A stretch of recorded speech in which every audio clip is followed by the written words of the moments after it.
बिस्मिल्लाहिर्रहमानिर्रहीम, अस्सलाम वालेकुम। सबसे पहले तो मैं आप सबका मशकूर हूँ कि आप इस प्रेस कॉन्फ्रेंस में तशरीफ़ लाए और उम्मीद करता हूँ कि आपके ज़रिए हमारा पैगाम पार्टी कारकुनों तक भी पहुँचेगा और आवाम तक भी। आज किसी भी अखबार को उठाकर देखें, टॉक शो को देखें, तो दो अहम मौज़ूआत पर बात हो रही है। एक तो ये कि क्या जमहूरी इदारे जो हैं वो आवाम की तवक्कुआत पर पूरा उतर रहे हैं, और दूसरा ये कि करप्शन इस मुल्क में काफ़ी सराहियत कर गई है, जिसकी वजह से मुल्क आगे नहीं बढ़ पा रहा।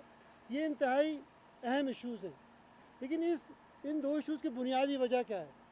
हमारे ख़्याल से उसकी बुनियादी वजह ये है कि सियासी पार्टियाँ जो हैं वो गैर जमहूरी रवायात पर काम कर रही हैं, उन पर शख्सियात और ख़ानदानों का कब्ज़ा है।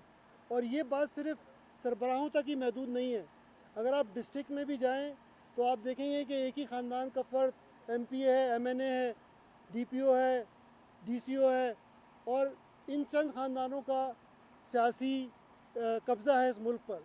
कारकुन की कोई अब अहमियत नहीं है पार्टियों में। कारकुन के लिए अब सिर्फ ये है कि वो जलसों में जाए, नारे लगाए, पोलिंग एजेंट बने, लेकिन वो पार्टी का लीडर नहीं बन सकता, वो पार्टी का कैंडिडेट नहीं बन सकता। और ये एक बड़ी तशवीशनाक सूरत हाल है, और नौजवानों में इसकी वजह से मायूसी बढ़ती जा रही है। शायद यही वजह है कि बहुत सारे नौजवान अब मजबूर हैं कि वो दहशतगर्द और इंतहा पसंद तंजीमों को ज्वाइन करें, और वो समझते हैं शायद वहीं से वो अपना एक सियासी किरदार अदा कर सकते हैं। अब आप देखें, पिछले दिनों PMLN और पीपल्स पार्टी ने अपने पार्टी इलेक्शन करवाए, लेकिन अजीब सा एक इलेक्शन था वो। ना कोई इलेक्शन का प्रोग्राम मुरतब हुआ, ना कोई वोटर लिस्ट बनी, ना किसी ने नॉमिनेशन पेपर जमा कराए, ना कोई वोटिंग हुई, और बस एक नाम नहाद किस्म का पार्टी इलेक्शन हुआ, और वही लोग जो पार्टियों पर काबिज़ हैं वही उस पर काबिज़ रहे। और फिर एक सर्टिफिकेट बनाकर इलेक्शन कमीशन ऑफ पाकिस्तान को दे दिया गया। यानी कि इलेक्शन कमीशन ऑफ पाकिस्तान की जिम्मेदारी है कि वो इन पार्टियों से पूछे कि क्या ये पार्टी इलेक्शन पार्टी आइन के मुताबिक हुए, क्या पार्टी मेंबरान का जो पॉइंट ऑफ व्यू है, क्या उनका मैंडेट उन्हें हासिल हुआ। लेकिन ऐसी कोई चीज़ नहीं हुई। यानी कि यही रियासी इदारे जो हैं उनकी ये नाकामी है कि वो जमहूरी इक़्तिदार को बढ़ाने में नाकाम रहे हैं, और पार्टियाँ चंद ख़ानदानों के तसल्लुत में जा चुकी हैं। 2013 के इलेक्शन के बाद PTI ने कौम से वादा किया कि आइंदा इलेक्शन एक नए निज़ाम के तहत होंगे, एक नए सिस्टम के तहत होंगे, और उन्होंने इंतखाबी इस्लाहात का जो पैकेज है उसको अपने मंशूर का एक अहम नुक्ता बनाया। लेकिन 18 महीने के बाद जो इंतखाबी इस्लाहात का पैकेज सामने आया उसमें कोई तब्दीली नहीं है। यानी कि वही कवानीन जो पहले 6 किताबों में थे उन्हें जमा करके एक किताब में रख दिया गया, लेकिन बुनियादी तब्दीली कोई नहीं है। हम इस इलेक्शन पैकेज को मुस्तरद करते हैं, इलेक्शन यानी कि जो इंतखाबी इलेक्टोरल रिफॉर्म पैकेज है इसको हम मुस्तरद करते हैं, और चंद दिनों में इंशाअल्लाह अपनी तजावीज़ अपनी पार्टी को और कौम को पेश करेंगे। चंद साल पहले जब खान साहब ने इस निज़ाम के ख़िलाफ़ जद्दोजहद का ऐलान किया तो नौजवान, ख़वातीन और पढ़ा लिखा तबका एक बहुत बड़ी तादाद में उनके साथ शामिल हुआ, और आपने देखा कि कराची और लाहौर में दो बड़े तारीख़ी जलसे हुए जिन्होंने PTI को एक कौमी पार्टी का तशख़्ख़ुस दिया और उसे एक पॉलिटिकल ताकत के तौर पर उभार कर सामने आई। लेकिन आज सूरत हाल मुख्तलिफ है। आज कारकुन जिसने इस पार्टी को बनाने में बेइंतहा कुर्बानियाँ दी हैं, यानी कि मैं ऐसे लोगों को जानता हूँ जिन्होंने अपनी तालीम, अपना कारोबार और अपने ख़ानदानों को छोड़कर पार्टी के लिए कुर्बानियाँ दी, लेकिन आज पार्टी के कारकुन की आवाज़ नापैद है। आज पार्टी की कारकुन की आवाज़ ऊपर तक पहुँच नहीं पा रही। यानी कि आप इस बात का अंदाज़ा लगाएं कि पिछले 4 साल में कभी डिस्ट्रिक्ट लीडरशिप की कोई कॉन्फ्रेंस नहीं हुई, कभी नेशनल काउंसिल की कोई मीटिंग नहीं हुई। यानी कि जो पार्टी के फ़ैसले हैं वो चंद लोगों तक महदूद होकर रह गए हैं। चंद साल पहले तक खान साहब सेंट्रल सेक्रेटेरिएट में बैठा करते थे, कारकुनों से उनका राब्ता था, वो उन्हें अपनी बात करते थे, कारकुन की बात सुनते थे, और उनके दरमियान एक मोहब्बत और एतमाद का रिश्ता था। लेकिन खान साहब अब एक किले में मुक़ीद होकर रह गए हैं। कारकुन और खान साहब के दरमियान फ़ासले बढ़ते जा रहे हैं, जो बड़ी परेशान कुन बात है। और हम समझते हैं कि एक मुशावरती अमल के ज़रिए ही पार्टी मजबूत हो सकती है। मैंने कराची से पेशावर तक तमाम डिस्ट्रिक्ट का दौरा किया है।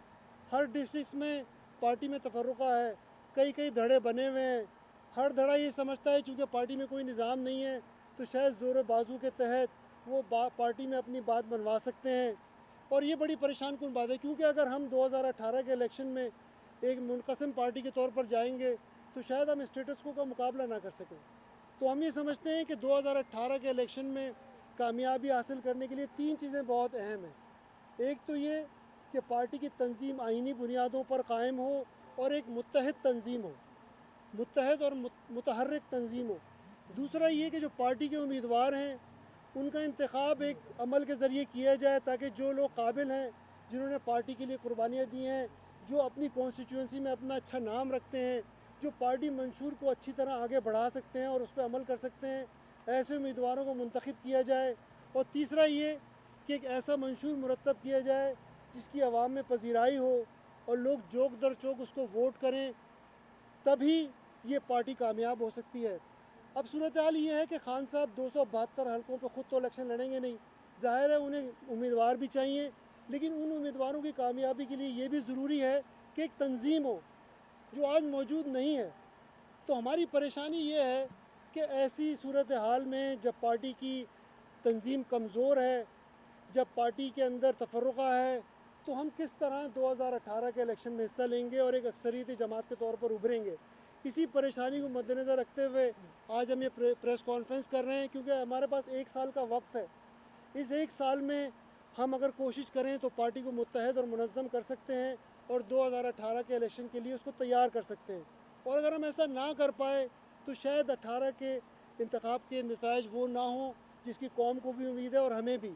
अब आप देखें पिछले दिनों जो इलेक्शन हुए, चाहे वो बल्दियाती इलेक्शन हो, चाहे वो गिलगित बल्तिस्तान का इलेक्शन हो, चाहे आज़ाद जम्मू और कश्मीर का इलेक्शन हो, चाहे बाई इलेक्शन हो, उसमें पार्टी की परफॉर्मेंस वो नहीं रही जिसकी पार्टी के कारकुन और कौम उम्मीद कर रहे थे।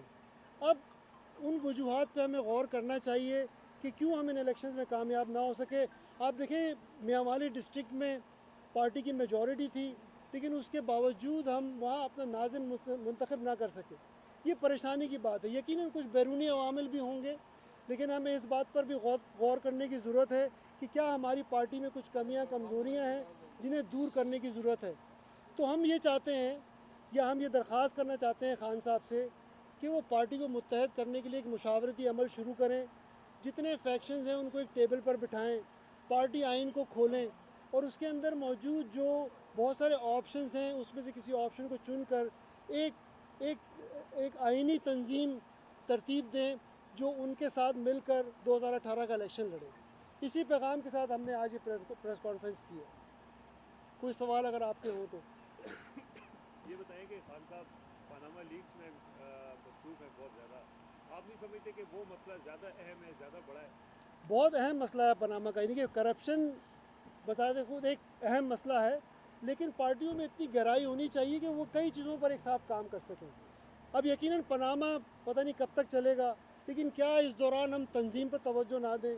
क्या इस दौरान हम अपनी पार्टी को मजबूत करने पर तवज्जो ना दें? अगर पार्टी मजबूत नहीं होगी या पार्टी की तंजीम नहीं होगी तो हम इलेक्शन कैसे लड़ेंगे?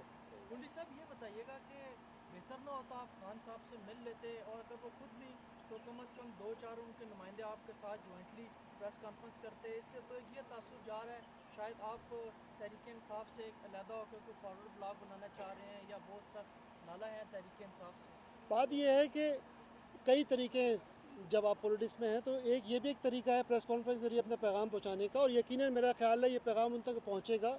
और ख़ान साहब यकीनन जो हम उनसे रिक्वेस्ट करें कि मुशावरती अमल हो, यकीनन उसको शुरू करेंगे। पनामा लीक्स में आपको गवर्नमेंट गिल्टी नज़र आती है?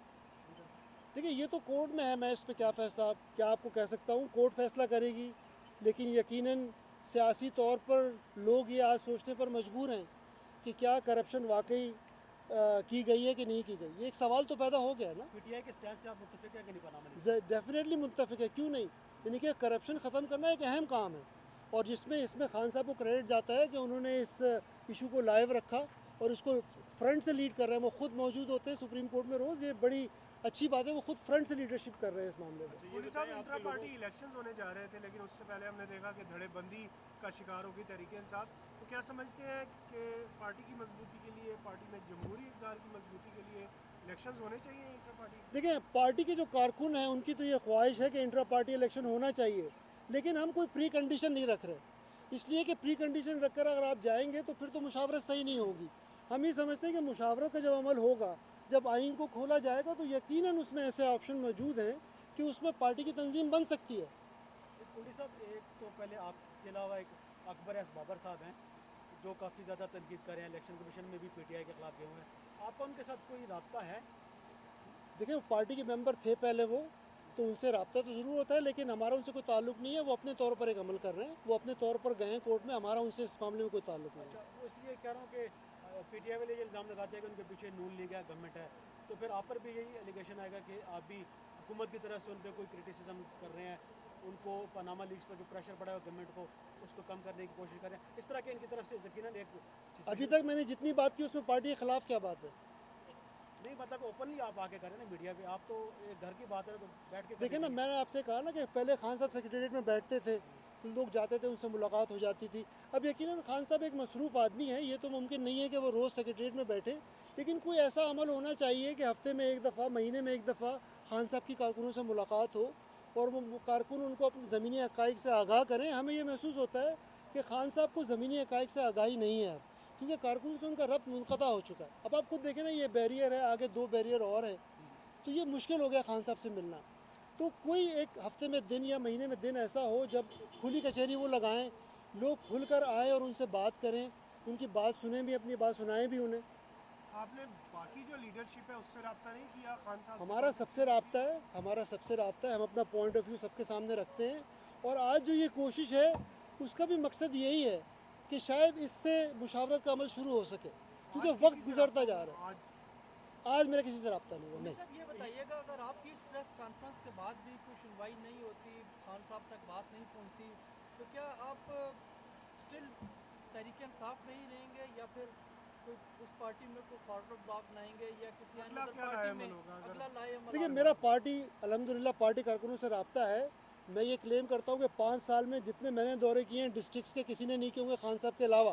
खान साहब माशाल्लाह कोई यूसी नहीं है जो छोड़ी हो उन्होंने, तो खान साहब की तो ये क्वालिटी है कि वो हर जगह पहुँचे हैं। लेकिन उसके अलावा आप देखें ना कि 3 साल तक जहांगीर तरीन साहब जनरल सेक्रेटरी थे, लेकिन उन्होंने किसी डिस्ट्रिक्ट का दौरा नहीं किया।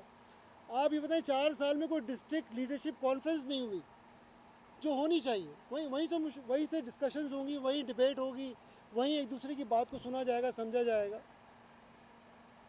अच्छा, ये बताएं, आज आपके लोगों को रोका भी गया नीचे जी, और खान साहब ज़ाहिर है नाराज़ होंगे, उन्होंने ये हुक्म जारी किया होगा, तो इस पर आपको क्या नहीं, मेरा नहीं ख्याल है खान साहब ने हुक्म जारी किया, लेकिन जो यहाँ गार्ड हैं, ज़ाहिर है वो अपनी जिम्मेदारी समझते हैं कि कोई अगर इवेंट हो रहा है तो वो प्रिकॉशन लें। मेरा नहीं ख्याल कि खान साहब की तरफ से कोई इंस्ट्रक्शन आई होगी। मेरा क्वेश्चन ये है कि आपने खान साहब से डायरेक्ट मुलाकात की इस न्यूज़ कॉन्फ्रेंस करने से पहले, आखिरी मरतबा मुलाकात कब हुई थी और आपने अपनी जो रिजर्वेशन है उन तक पहुँचाई थी, उनका क्या रिएक्शन था? आखिरी दफ़ा कहाँ पे मामला टूटा था? देखिए, बात यह है कि प्रेस कॉन्फ्रेंस करने की तो वजह यही बनी ना कि हम समझते हैं कम्युनिकेशन गैप है, और वो कम्युनिकेशन गैप करने के लिए ये हमने स्टेप ले रहे हैं और हम उम्मीद करते हैं इससे कोई मुस्बत नताइज निकलेंगे। हम ये समझते हैं कि आज की प्रेस कॉन्फ्रेंस के बाद इंशाल्लाह खान साहब मुशावरत का अमल शुरू करेंगे, क्योंकि तंजीम, देखें ना, हमने सियासी तौर पर बहुत सी चीज़ें हासिल की हैं, राइट, लेकिन अगर हमारी तंजीम नहीं होगी, आज आप लोग खुद लिखते हैं, आप एडिटोरियल उठा के देखें, आप न्यूज़ देखें अपनी, तो यही बात होती है, पीटीआई में धड़े बहुत हैं आज। बल्कि कल शायद बात हो रही थी कि किसी पॉलिसी मैटर पे एक ने कुछ कहा, दूसरे ने कुछ कहा, तो ये कम्युनिकेशन गैप है ना। तो ये अगर यूनिफाइड पोजीशन नहीं होगी पॉलिसीज़ पर, तो पार्टी पर लोग तनकीद करेंगे और पार्टी की जो सपोर्ट है वो वोटर्स में कम होगी।